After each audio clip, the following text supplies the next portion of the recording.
Olá pessoal, vamos dar continuidade ao curso de Análise Multivariada de Dados. Este é o módulo 2, aula 2, Reconhecimento de Padrões. Hoje vamos ver mais um pouco sobre PCA, vamos estudar a álgebra por trás da PCA. Na PCA os dados são decompostos nas componentes. Então minha matriz de dados X, minha informação matemática e estatística, é decomposta em um conjunto de vetores de scores. Então primeiro vetor de score, o segundo até o TH vetor de score, vezes vetores de loads. Então, primeiro vetor de score vezes o primeiro vetor de load, transposto, mais o segundo vetor de score vezes o segundo vetor de load, transposto até o TH vetor de score multiplicado pelo o pH transposto vetor de loads. Mas, mais aqui um resíduo. Quando eu junto todos esses vetores de score em uma matriz, então eu tenho minha matriz T. E quando eu junto todos esses vetores de loads em uma matriz, eu tenho minha matriz P. Então, como é comum a representação, ou a representação superior, ou essa representação aqui, onde a matriz X é decomposta em uma matriz de scores, vezes uma matriz de loads transposta, mais uma matriz de resíduo, onde a minha matriz X com I linhas por J colunas, é a matriz de dados. A matriz de scores, ela é dada por I linhas, mesmo número de linhas da minha matriz X, vezes H componentes. H é o número de componentes que eu estou observando, que eu estou decompondo no meu conjunto de dados. Vezes a matriz de loads, ou pesos, onde eu tenho J linhas, que é o mesmo número de colunas da minha matriz X, vezes H, vezes não, por H, número de componentes. E a matriz de resíduo, que vai ter a mesma dimensão da minha matriz X.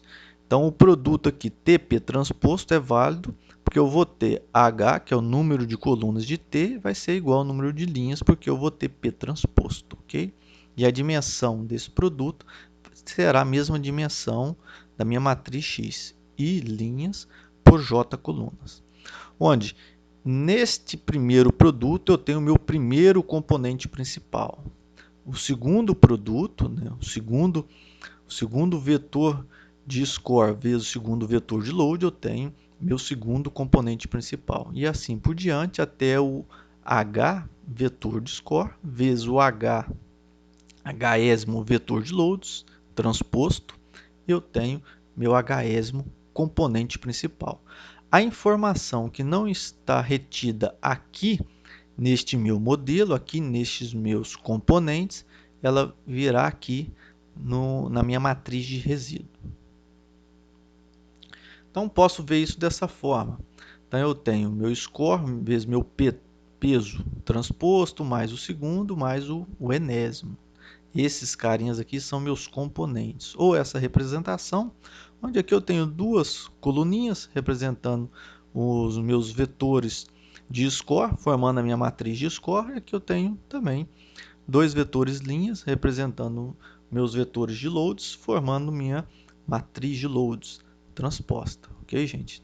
Aqui o produto de score vezes load, eu vejo a matriz de load transposta, mais uma matriz residual, que contém a informação que não foi captada pelas minhas componentes principais. Então, a informação que não está aqui nas componentes principais, ela vem aqui na parte residual. Então, as componentes principais, elas descrevem o máximo de variância. Então, o máximo de variância da minha matriz X. Essa variância, para nós, é igual a informação. Então, como nós vimos, quando eu transformo minha informação química em informação algébrica, informação estatística, ou seja, numa matriz de dados, ali eu vou tentar retirar, vou tentar maximizar a variância. Esta variância, para mim, é minha informação. Então, como que eu capto essa informação? Captando a variância da minha matriz de dados.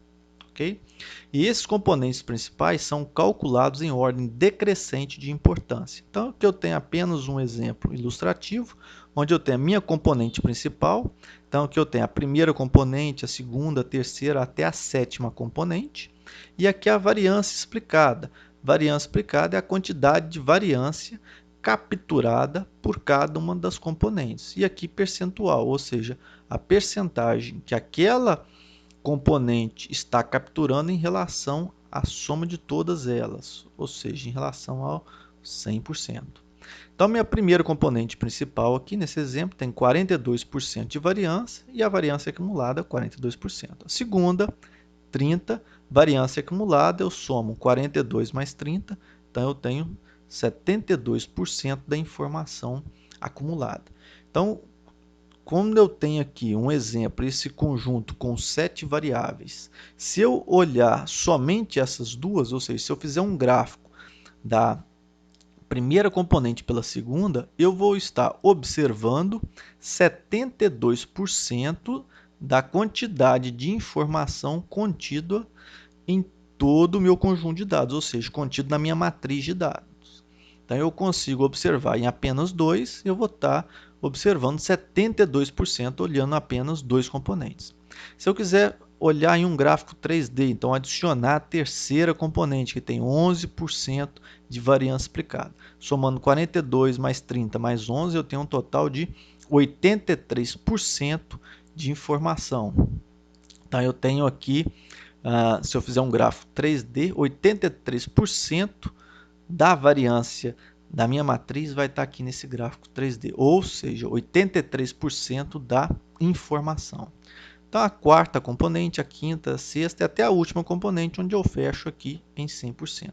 E as componentes elas são ordenadas em ordem decrescente de variância explicada, ou seja, de variância que aquela componente consegue reter do meu conjunto de dados. E aqui eu tenho a variância acumulada, ou seja, a soma destas informações. Cada uma dessas componentes ela vai reter uma certa quantidade de informação. Essa informação para nós pode ser algum composto específico, algum componente específico, algum grupo de componentes, ok? Não necessariamente uma componente principal contém a informação, contém a variância de um analito, ok? Pode ser de um conjunto de compostos, ou seja, um conjunto de analitos que eu estou observando.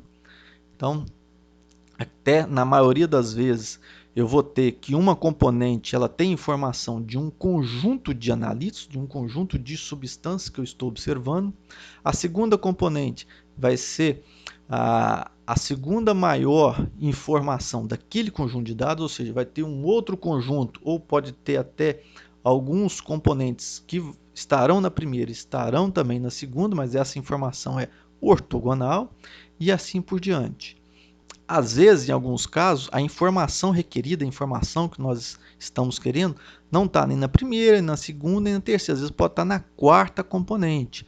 Então, por exemplo, esse 8% aqui pode ser que tenha uma informação importante, relevante para o nosso estudo. Talvez até maior, por exemplo, do que a terceira componente, que tem maior variância explicada.